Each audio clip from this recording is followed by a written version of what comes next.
Hello, it's Josh here again, obviously. Hopefully you can hear me. In this video, it's kind of a Micro Monday video. It may be in two parts. We'll see how long I drone on for.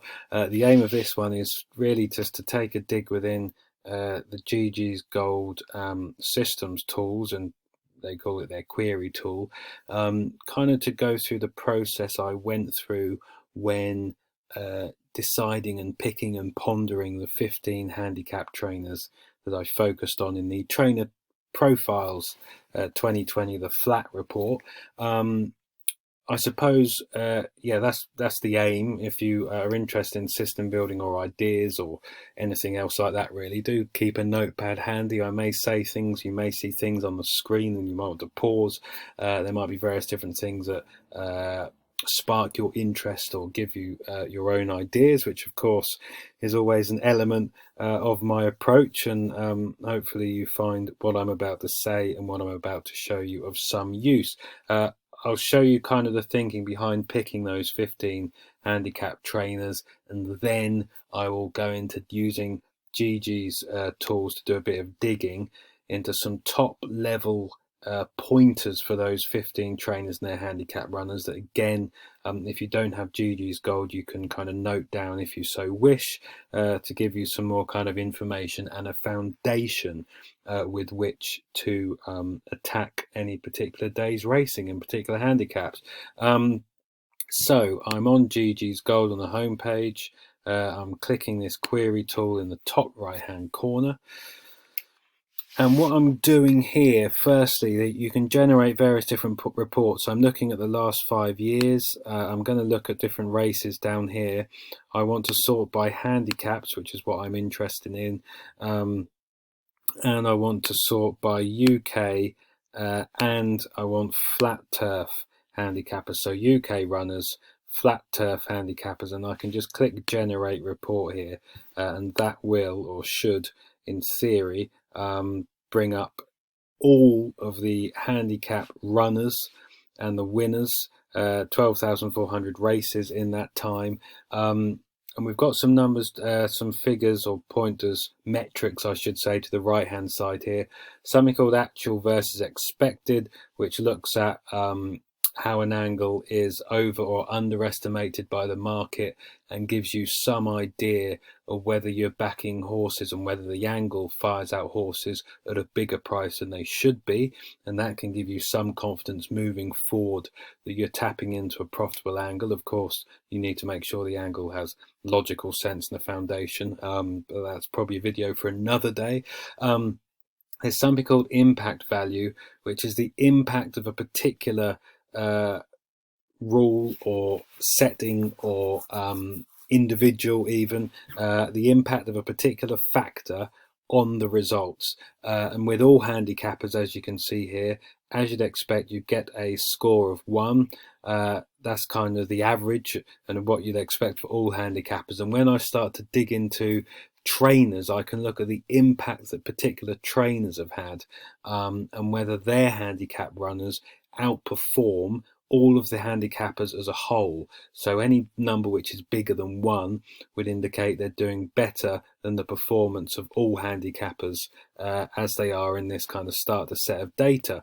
And that's kind of a skills-based metric, which gives us an idea of how good the trainer is, really, to some degree. When you combine that with some kind of evidence on the market and how the horses may be under or overestimated, then you can start to build up a picture of how good the trainer is, and whether or not you want to do some further digging, which I do a bit in GG's, but then I do a lot in Horse Race Base as well. And I will do a video another day just kind of touching on the approach I went through when trying to find some of those angles for some of those trainers.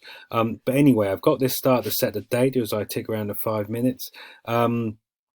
I can delve a bit deeper into these stats and just kind of bring up the record of all trainers in handicaps in the last 5 years. So I can click generate report. This will take a few seconds because it is churning a lot of data.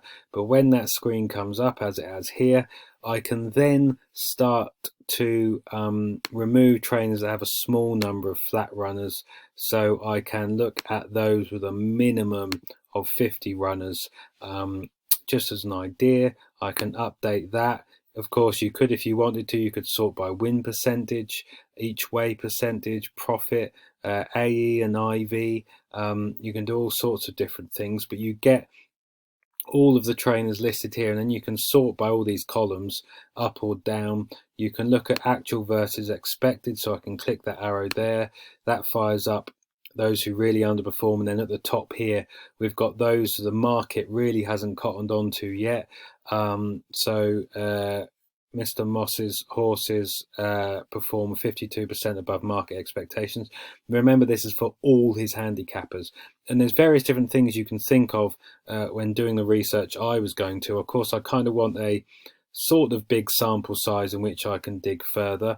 I have some knowledge in my head of the yards and their ownership base, and whether or not I may or may not be able to find an angle.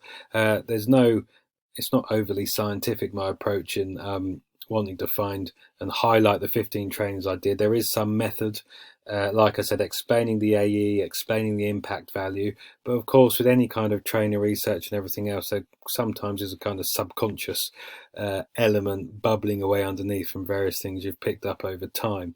But you can see here there's various different trainers, and you can look at their different flat runners. There's a few national hunt trainers like Nigel Twiston-Davies who haven't done too badly from their flat handicappers. But you can see here as I go down, so this is sorted by impact, by actual versus expected. You can see the likes of David Manoussier and Charlie Fellows, both of whom made my list. You can see Charlie Fellows all odds plus 79 to SP, 17% win strike rate, 35% win in place with all these handicappers, decent. David Manoussier, etc. Owen Burrows, that was another one of my 15. So you can build up a picture there. You can sort it by impact value down the right hand side here. Again, low to high. So again, Mr. Moss or Owen Burrows, we could use an example. Just over his impact score of 2.15 performs just over twice as well as the average with his handicappers. That's a skills-based metric. It's given me some indication that Owen Burrows is having an impact as Owen Burrows, and that he is better than many when it comes to training handicap runners. Of course, with any trainer angle, there's always caution on sample size. There's 138 here. You never get masses and masses, but of course, depending on the trainer, depending on the size of their string, number of runners, etc., it will vary. But sorting it by impact score, you can start to see a few of the trainers I homed in on. Saeed bin Suroor, Mark Prescott's decent. I didn't find anything for him. Keen readers of the blog will note that I highlighted an angle for his runners at Newcastle All Weather with Luke Morris in the plate and age 3 in handicaps, and that was a kind of decent angle and profitable micro angle we could follow in months ahead. So you can note that one down. Likes of William Haggis, who I included, again, he performs twice as well as the average in terms of the total number of handicappers. Like I said, you don't necessarily need to understand how these metrics are formed or necessarily what they mean, although that's useful. Matt on GG's has written a good article where he explains much better than I can, in fairness, different metrics such as actual versus expected, impact value, percentage of rivals beaten, and various different other things. But you just need to know kind of the bigger the number over 1 is, the better. And if it's below 1, not so good. And that's the same for actual versus expected and impact value. So you can go through and look at various different trainers. I sorted by odds, or not sorted. You can add different things down here. So I did want to sort them all by those that sent off 9 to 1 or shorter, just so that I could remove any monster price winners that may kind of affect or skew the kind of overall profit loss. And remember, I'm doing this at this stage just to give me an overall idea and an overall starting point in terms of trainers in which to dig into. and you can go down, and then you can you can click this cross next to the trainer's name and they get added here, and then you can kind of do further digging. I'm kind of going to add the 15 that I looked at, but of course you can look through this table. I mean, John Best, that's a trainer who I should probably have a look at, given those stats there, as you can see.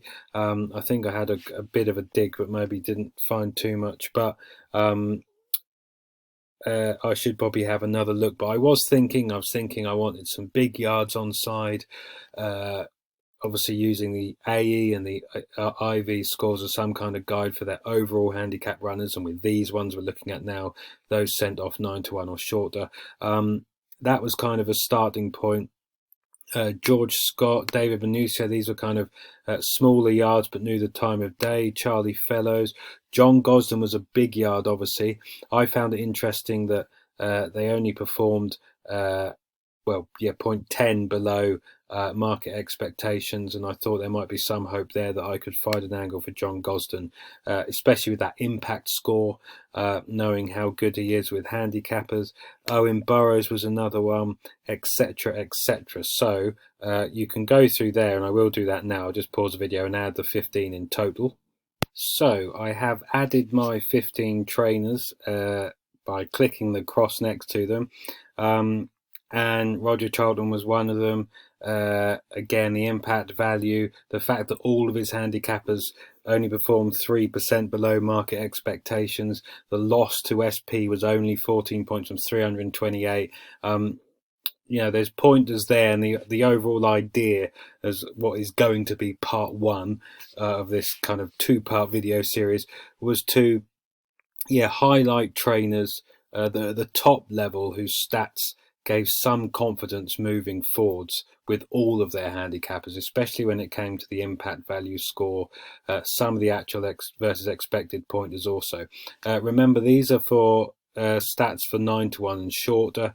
Again, you can flick through, and there's a few other trainers I might take a look at. Again, like I said, John Best might be one. You can see this profit loss to SP. Eric Olson doesn't do too badly. Remember, none of these profit figures are going to be skewed by a kind of biggie, and various different others as you kind of go down the list here. But that's something, if you've got GG's Gold, you can obviously do.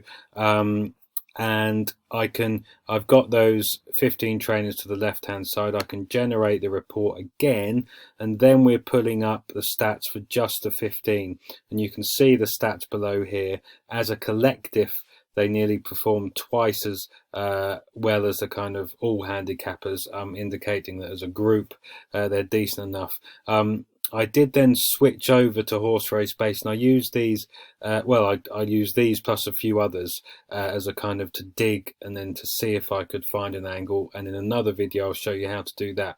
But in part two, what I'm going to do simply for this one, this Micro Monday post, is use this top level group of stats to then just dig in a bit further as a collective into a few other of these pointers, such as maybe win count, pace score to see how well those do who front run or held up, age, various other points, just to see if there's any other kind of anything else that stands out that we might want to use in future, but also as a way to just show you how I use this particular set of tools. So with that said, I will be quiet, and I'll come back with part two in a moment. But for now, thanks for watching, and see you soon.